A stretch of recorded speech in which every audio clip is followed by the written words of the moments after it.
first and welcome everyone. That's U.S. Attorney Joseph Nocella. Then FBI Director Kash Patel will speak. He will then turn the podium over back to U.S. Attorney Nocella, who will go over a detailed summary of both indictments. Following U.S. Attorney Nocella, it will be FBI Assistant Director in Charge Christopher Raia, R-A-I-A. He's in charge of the FBI's New York field office. He will be followed by Homeland Security Investigations Special Agent in Charge Ricky Patel. And after Ricky Patel, Police Commissioner Jessica Tisch will deliver remarks. There will be some other people standing up here at the podium who will not have speaking roles. You may recognize some of them. It'll be Chief of Detectives Joe Kenny will be up here, but he will not make remarks. Homeland Security Investigations Special Agent in Charge Mike McCarthy from Newark will be standing up here also. And the Executive Director of the Waterfront Commission, Phoebe Sorial, will also be up here but not make remarks. The U.S. Attorney is going to introduce them in his welcoming remarks. We will take some questions after all of the speakers have finished speaking. We're not going to take any off-topic questions. We're just taking questions on the two indictments here today. The indictments are unsealed right now, so we have copies of the, well, it looks like most of them are gone now, but there were copies of the indictments and the detention letter on that table. And I'm going to email them out to everyone on our media list as well. You will see that in the detention letter, which is the organized crime case, the rigged poker game case, there are pictures in that filing. You're free to use the pictures that are in the filing, or if you want JPEG copies of the pictures, we've put them in a Dropbox. So if you want the JPEG versions of those pictures, send me an email, and I'll send you an invitation to the Dropbox, so you'll have access. You can then download those pictures, okay? And as to probably two of the defendants here that are getting the most media interest, Chauncey Billups and Terry Rozier, they're going to appear in federal courts in the districts where they were arrested. Terry Rozier will be appearing in federal court in Orlando, Florida, sometime this afternoon. I can't tell you precisely, but sometime around 1 or 2 o'clock. Chauncey Billups in federal court in Portland. I don't know approximately what time that would be. They will both be arraigned on their indictments. They're in separate indictments, but they'll be arraigned on their indictments here in Brooklyn at a future date. The defendants that were arrested here in our area will be arraigned across the street sometime this afternoon. I believe there's about 31 people in custody, and there will be some who will self-surrender. So that's where things stand right now. Okay, so I'm going to go get the speakers, and we'll start in a couple of minutes, okay? Anybody have any questions? Your email address? It's John, John, dot Marzulli, Marzulli, at usdoj.gov. Thank you. Okay, see you in a couple of minutes. Can you spell your last name again? Marzulli.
Good morning, everybody.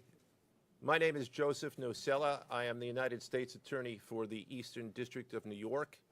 I'd like to welcome you here today.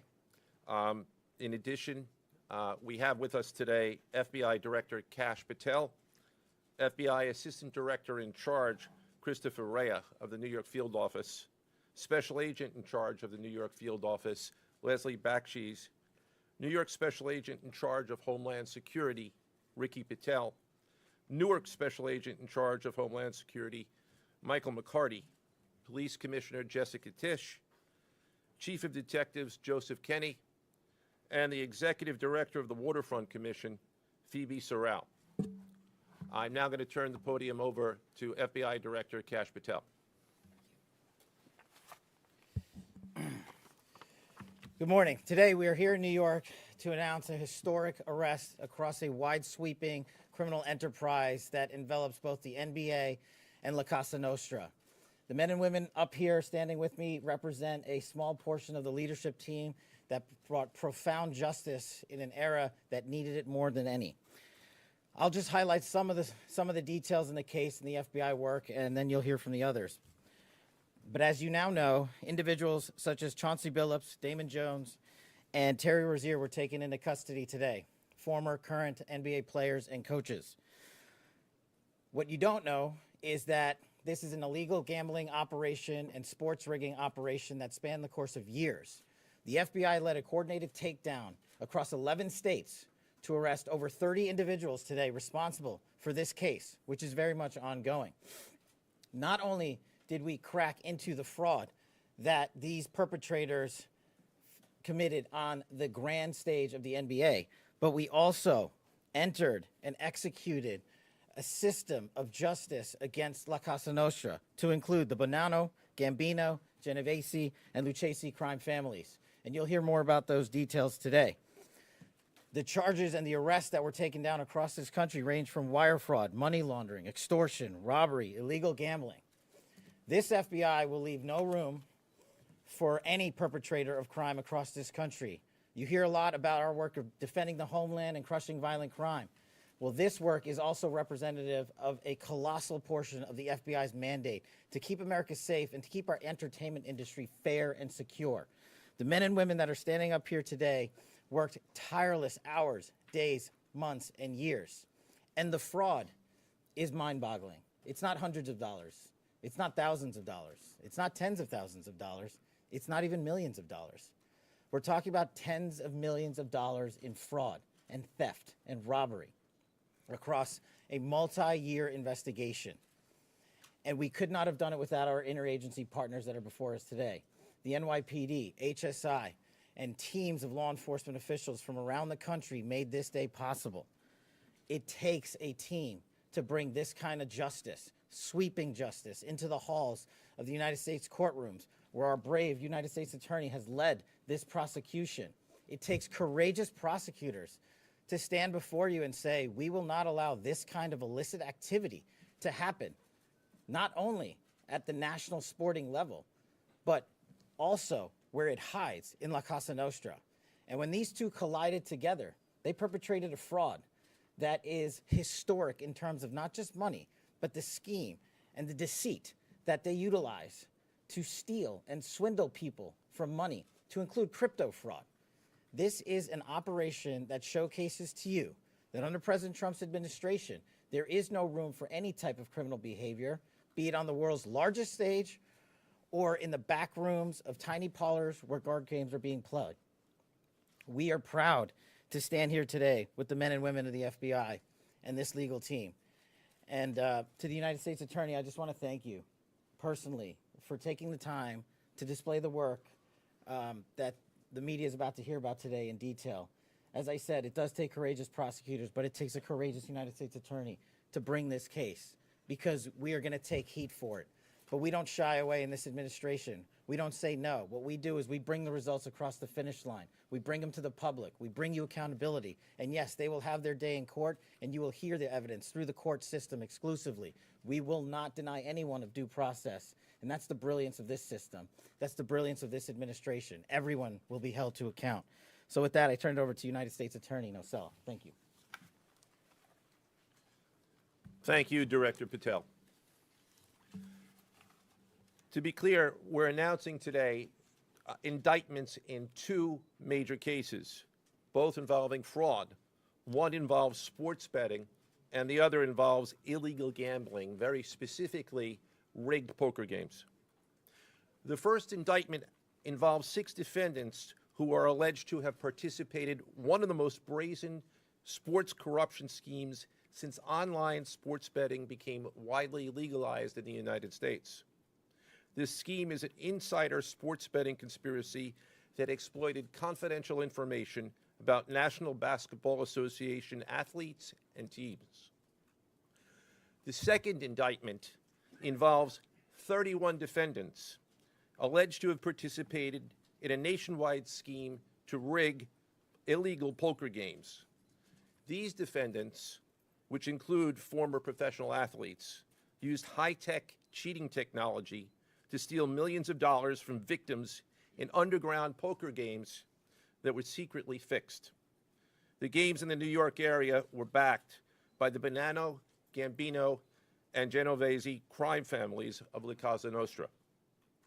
While the cases are separate, there are 3 overlapping defendants charged in both cases: Damon Jones, Eric Ernest, and Shane Hennon. The indictments in these cases contain only allegations, and the defendants are presumed innocent until they are proven guilty in a court of law. But my message to the defendants who've been rounded up today is this: your winning streak has ended. Your luck has run out. Violating the law is a losing proposition, and you can bet on that. First, I would like to talk about United States versus Ernest, the NBA basketball gambling case. The defendants in this case are Eric Ernest, Marvez Farley, Shane Hennon, De Niro Laster, Damon Jones, a former NBA player and coach, and Terry Rozier, a current NBA player. Other co-conspirators were previously charged for their roles in the scheme, including former NBA player Jonte Porter.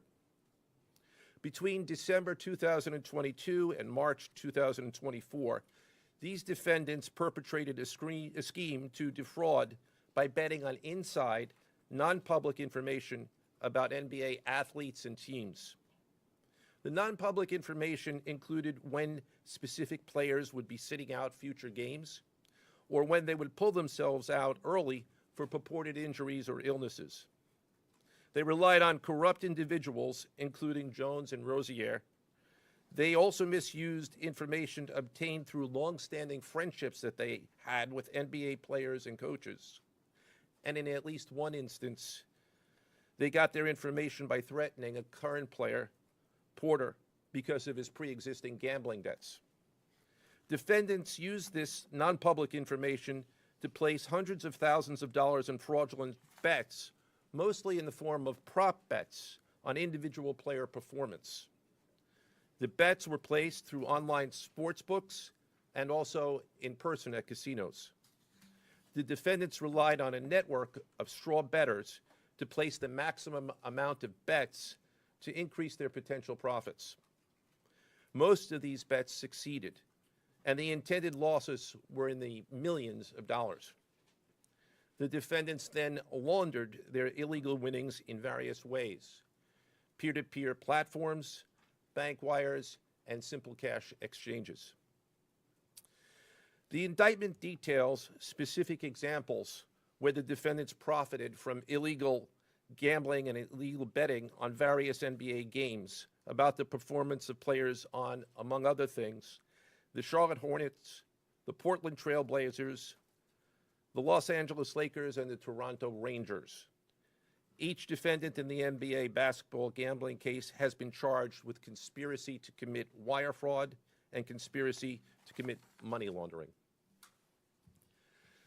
Now, I would like to turn to the other case, United States versus Aiello, the rigged poker game case. Beginning as early as 2019, the defendants in this case orchestrated a scheme to use wireless cheating technology to run rigged poker games across the United States, including in the Hamptons, Las Vegas, Miami, and Manhattan. The scheme targeted victims known as, quote, fish, who were often lured to participate in these rigged games by the chance to play alongside former professional athletes who were known as, quote, face cards. The so-called face cards included the defendant Chauncey Billups, who at the time of the scheme was a former NBA player and is currently the head coach of the Portland Trail Blazers, and also Damon Jones, a former NBA player and coach. What the victims, the fish, didn't know is that everybody else at the poker game, from the dealer to the players, including the face cards, were in on the scam. Once the game was underway, the defendants fleeced the victims out of tens or hundreds of thousands of dollars per game. The defendants used a variety of very sophisticated cheating technologies, some of which were provided by other defendants in exchange for a share of the profits from the scheme. For example, they used off-the-shelf shuffling machines that had been secretly altered in order to read the cards in the deck, predict which player at the table had the best poker hand, and relay that information to an off-site operator. The off-site operator sent the information via cell phone back to a co-conspirator at the table, and that person at the table was known as the quarterback. The quarterback then signaled secretly the information he had received from others to others at the table, and together they used that information in order to win their games and to cheat the victims. Defendants used other cheating technologies such as poker chip tray analyzers, which is a poker chip tray that secretly reads cards using a hidden camera, special contact lenses or eyeglasses that could read pre-marked cards, and an X-ray table that could read cards face down on the table. What you see depicted on the screen right now is an example of the X-ray table that reveals the cards. Although they are face down on the table, they can be read because of the X-ray technology. The Mafia, specifically members and associates of the Bonanno, Gambino, and Genovese organized crime families, had pre-existing control over non-rigged, illegal poker games around New York City. As a result, they also became involved in the rigged poker games, helping to organize the games and taking a cut of the proceedings, and working to enforce the collection of debts. The defendants laundered their proceeds, including through cash exchanges, the use of multiple shell companies, and through cryptocurrency transfers. As part of the scheme, some of the defendants and their co-conspirators also committed acts of violence, including the gunpoint robbery of a person in order to obtain a rigged shuffling machine, and extortions that were perpetrated against victims in order to ensure that they repaid their gambling debts. Defendants who participated in the rigged poker scheme are charged with wire fraud conspiracy. Other defendants have been charged with crimes including illegal gambling, money laundering, Hobbs Act robbery, and extortions. This case demonstrates our office's unrelenting commitment to fighting the scourge of organized crime in whatever form it takes. I'd like to conclude my remarks by thanking the incredible hard work of our law enforcement partners, including the FBI, Homeland Security, the NYPD, and the Waterfront Commission. I also want to thank the dedicated prosecutors who built these two cases and who are standing to my right. Benjamin Weintraub, David Bourbon, Caitlin Farrell, Michael Gibaldi, Irisa Chen, and Sean Sherman. They had the assistance of paralegal specialists Liam McNett, John Schneider, Marlene Bosler. Also deserving of our thanks, because of their outstanding investigative work on the NBA case are FBI Special Agents Russell Lantier, Dominic Mariani, Amy Giaroso, Shane Wilkins, and Supervisory Special Agent Luke Hardison. On the rigged poker game scheme, outstanding work was performed by FBI Special Agents Thomas Cribbin, Jeff Boriola, Jonathan Corona, Alexander Silverman, Amy Campanaro, and Supervisory Special Agent Michael Malahy, as well as NYPD Task Officer James McCullough, and from Homeland Security, Supervisory Special Agent Charles Freund, and from the Waterfront Commission, Detective Paul Shimborski.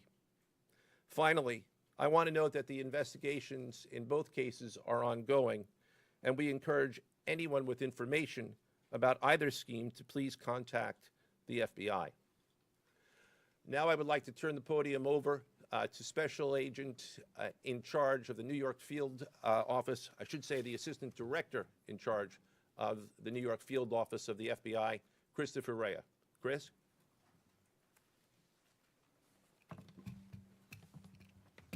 All right, thank you, Joe. As always, we appreciate the partnership here. Can't do any of this without you and your team, so thank you. Also want to publicly thank the director for coming down from D.C. The director's a very busy person, and for him to come down should tell you the importance of this historic case. I'm Christopher Raia, the Assistant Director in charge of the FBI New York Field Office. Today, as you've heard, our office conducted a massive nationwide takedown from 2 indictments of 34 defendants for their alleged involvement in 2 separate illegal poker and sports betting schemes where, as you heard, the odds were rigged in their favor. Among these defendants are 13 members and associates of the Bonanno, Gambino, and Genovese crime families, to include capos and soldiers from these families. Additionally, as you heard, current and former NBA coaches and players are also implicated, to include Chauncey Billups, Damon Jones,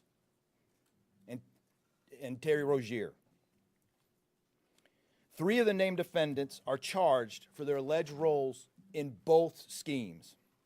This alleged illegal gambling operation hustled unwitting victims out of tens of millions of dollars and created a financial pipeline for La Cosa Nostra to help fund and facilitate their organized criminal activity. Victims were attracted to play alongside well-known professional athletes and coaches like Chauncey Billups, only to be unknowingly deceived through rigged shuffling machines, fixing the odds in their favor, as alleged and as you just heard from the U.S. Attorney's Office. This alleged scheme wreaked havoc across the nation, exploiting the notoriety of some and the wallets of many to fund the Italian crime families here in New York. Let me be clear about this fact. The FBI has not and will never take their eye off the ball when it comes to Italian organized crime in this city, specifically the LCN and the 5 families here in New York. We are not going to permit any criminal enterprise, whether it be Italian organized crime, Asian organized crime, Eurasian organized crime. We're not going to permit any of those organized crimes, families, and organizations to operate in our city or our country, as evidenced by the 11 states that were also participating in this operation today. The FBI office here in New York remains committed to eradicating all unlawful revenue streams fueling this criminal activity. As with most cases we've worked, this is only the tip of the iceberg for the FBI and the U.S. Attorney's Office. Our LCN squad agents and analysts are continuing to work day and night with the Eastern District of New York to ensure members and associates of the 5 families cannot continue to wreak havoc in our communities. Today would not have been possible without the tireless efforts and dedication of the FBI New York Eurasian Organized Crime Task Force, which, as you heard, was led by Supervisory Special Agent Luke Hardison, and the Italian Organized Task Force, which was led by Supervisory Special Agent Mike Malahi. And coincidentally, Supervisory Special Agent Malahi is going out on a positive as he is retiring at the end of this month for 30 years of dedicated service to the FBI, and that deserves a hand. He's what we call a legend here at FBI New York. Additionally, obviously, we cannot do this alone without our partners. I want to extend my appreciation to Homeland Security Investigations Special Agent in Charge, Ricky Patel. Of course, we do nothing in this city without the NYPD. New York City Police Department Commissioner Jesse Tisch, thank you, ma'am, for all your work and all your resources that you dedicated to this. And New York Waterfront Commissioner Phoebe Soriel for their agency's assistance and support throughout this lengthy and complex investigation. Our collective efforts ensured these subjects will face accountability, like the director said, for their alleged wrongdoings. Thank you, and I'll now turn it over to Special Agent in charge of HSI, Ricky Patel.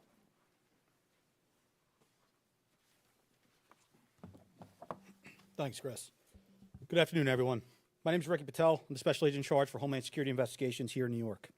This morning, hundreds of special agents and investigators with HSI, the FBI, the New York Waterfront Commission, and the NYPD descended upon the homes of individuals who for years have operated with the false sense of impunity, a false sense of incivility. In the early hours of today, across 9 states coast to coast, dozens of defendants were arrested and will face the consequences of their alleged crimes. This was their wake-up call. With the alleged involvement of 3 La Cosa Nostra crime families, 1 NBA head coach, a Hall of Famer, no less, and former NBA players, the years of investigative work that culminated with this morning's operation seem reminiscent of a Hollywood movie. But this wasn't luck, and this wasn't theatrics. This was an evidence-driven, relentless, and unified effort among law enforcement. Through what we have dubbed Operation Royal Flush, HSI New York, along with our task force personnel from the Waterfront Commission, first uncovered this scheme more than 4 years ago. Agents and investigators dedicated countless hours and sleepless nights in identifying the criminal network, dissecting communications and patterns, and following the money with precision. We built a case, piece by piece, and what we discovered was a sprawling criminal enterprise that utilized cutting-edge technology and various methods of deception to dupe unsuspecting gamblers into paying up so that these defendants could cash out. As alleged, this sophisticated conspiracy cheated victims out of at least $7 million and placed the public and the defendants alike at risk. This case involved global reach, financial depth, and the patience to dismantle complex financial criminal enterprises from the inside out. When criminal organizations attempt to launder profits through our country, HSI connects the dots and shuts it down. To anyone who thinks intimidation, fraud, or violence will shield their profits, understand this. If you are exploiting our communities, expect HSI and all of our law enforcement partners at your door. I would like to thank all our partners here today. Obviously, the United States Attorney's Office for the Eastern District of New York, the Waterfront Commission, the FBI, the NYPD, and the prosecutors that will carry this forward. Today's arrests are not an endpoint. They are the start of accountability. Thank you, and I now turn it over to Police Commissioner Jessica Tisch.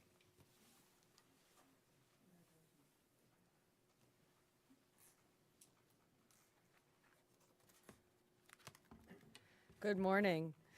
Thank you to Director Patel, Assistant Director Raia, and U.S. Attorney Nocella. What we're announcing today is not just another takedown.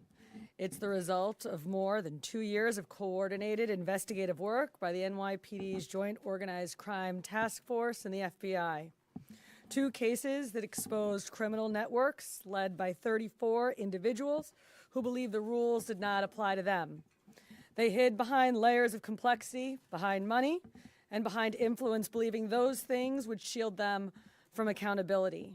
The first case, Operation Nothing But Bet, exposed a gambling ring built around professional basketball where players and associates allegedly used inside information to manipulate prop bets on major sports betting platforms. They placed wagers on unders on players to score less, rebound less, assist less, using information that was not yet public.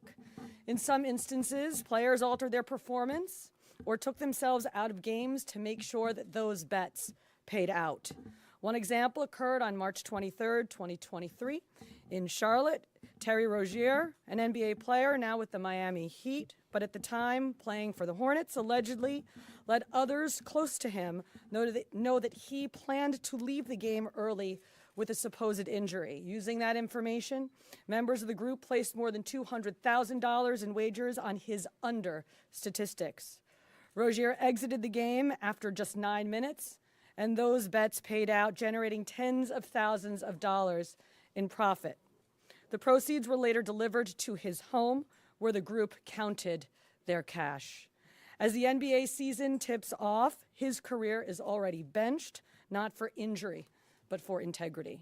As a result of this investigation, 6 defendants, including Rozier, are now facing conspiracy to commit bank and wire fraud. In a second case, Operation Zen Diagram, investigators uncovered a long-running scheme in which members and associates of several well-known organized crime families rigged high-stakes poker games across the country. These operatives included capos and multiple soldiers from the Bonanno, Gambino, Lucchese, and Genovese crime families, bringing 4 of the 5 families together in a single indictment is extraordinarily rare. It reflects how deep and how far this investigation reached and the skill and the persistence it took to get here. That work uncovered a deliberate, technologically sophisticated operation designed to carry out their crimes. They used custom shuffling machines that could read the order of cards, barcoded decks, and hidden cameras built into tables and light fixtures. The organizers also enlisted well-known public figures, former and current NBA players and coaches, including Chauncey Billups, the head coach of the Portland Trailblazers, an NBA champion and a Hall of Famer, to make the games appear legitimate. Victims believed that they were sitting at a fair table. Instead, they were cheated out of millions. One victim in particular lost $1.8 million. In total, losses exceeded $7 million and continue to climb.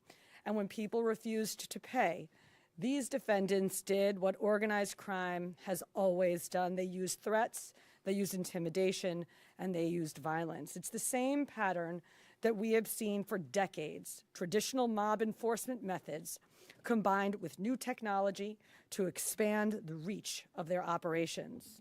Now, with the unsealing of today's indictment, 34 individuals are facing charges, including robbery, extortion, money laundering, wire fraud, bank fraud, and illegal gambling. I want to commend the outstanding work of our detectives from the Joint Organized Crime Task Force and their dedication to these cases, especially Captain Ruben Pagan, Sergeant Chris McGuire, Detective Alexander Creamer, Detective James McCullough, and of course, our Chief of Detectives, Chief Kenny. As part of these investigations, our members recovered and reviewed thousands of hours of video, conducted extensive surveillance on illegal gambling locations across the city, and executed more than 24 search warrants on electronic records that revealed the true extent of this conspiracy. Once again, the work of our detectives, together with the FBI and the U.S. Attorney's Office, closed those gaps before they could widen further. The NYPD is proud to stand with each of you today, as these cases represent the kind of partnership that defines modern law enforcement agencies, sharing intelligence, coordinating resources, and moving as one team. Thank you.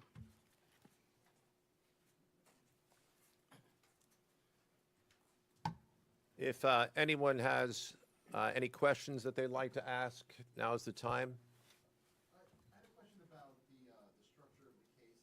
Is it the investigation into one case, did that lead into the discovery of the other?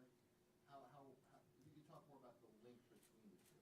I'm not at liberty to discuss either the background of the investigation itself or the investigation as it continues. So I'm afraid I can't really explain to you other than the fact that both cases have been unsealed today, and there was an overlap that has been discussed already with respect to certain of the defendants. Yes. Jonte Porter claimed that he had a gambling addiction. Did Rozier or Billups or Damon Jones claim the same thing at all? With respect to any allegations or defenses that have been made by any of the defendants, they will have their opportunity to present them in court. We're not here to air those at this time or to discuss them. Yes. You said the investigation is still ongoing. There seems to be several players referenced in the indictments, some that may have potentially passed on information. Is there the possibility of future arrests of NBA players in connection to the sports gambling operation specifically? As I said, I can't discuss ongoing investigations. The investigation is ongoing, which by definition means that there will be further evidence uncovered at a minimum, and there's always that possibility, but I can't comment any further with respect to that. Yes? Thank you. Director Patel, you had said in your comments, we're going to take heat for this case. Why do you say that, and what efforts might you take to counter that?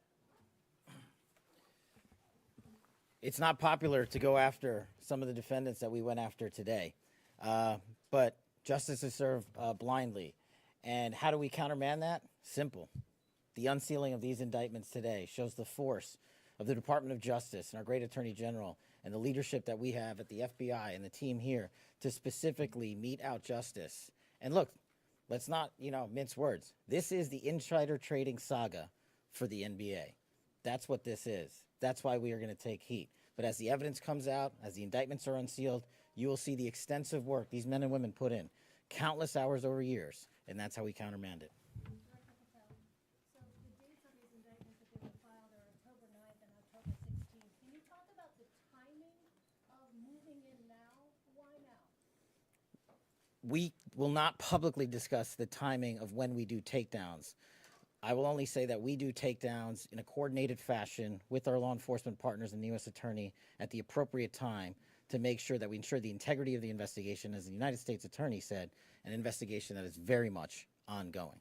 Director Patel, you said insider trading for the NBA. What are the implications of this case for other sports leagues and for the legal gambling industry in general?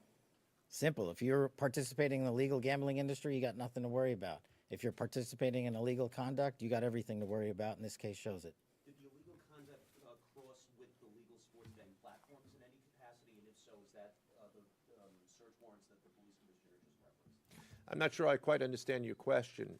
You're asking if the illegal conduct, If it crossed with, like, the sports betting industry or the online sports betting? the sports books themselves are victims in this case. They themselves did not, as far as our investigation has concluded, they did not perpetrate anything unlawful.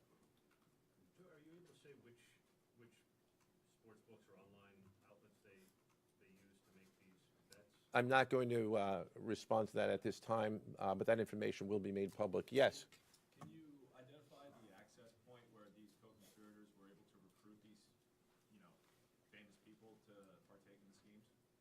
When you say the access point, They were able to recruit them? I'm not sure which case you're referring to. Oh. Well, Rozier, how he was recruited, Damon Jones in the NBA scandal, and then Billups for the poker game. we're not at liberty to say that at this time. That will be revealed in due course. Yes? No, he was being. What is your question, sir? Hey, thanks for being here. You just said that the sports books themselves are the victims, at least in the indictment involving Terry Rozier and others. They're among the victims. Okay, but those companies make, as we all know, they make a crazy amount of money off of a lot of everyday Americans make bets and mostly lose them. Are you concerned with a jury potentially not being sympathetic in a case where the victims, as you say, are these multi-million or billion-dollar gambling companies? Let me repeat that all of the defendants themselves are presumed innocent. We believe that at a trial, when they have the opportunity to present their defenses if they chose, because they're not required to.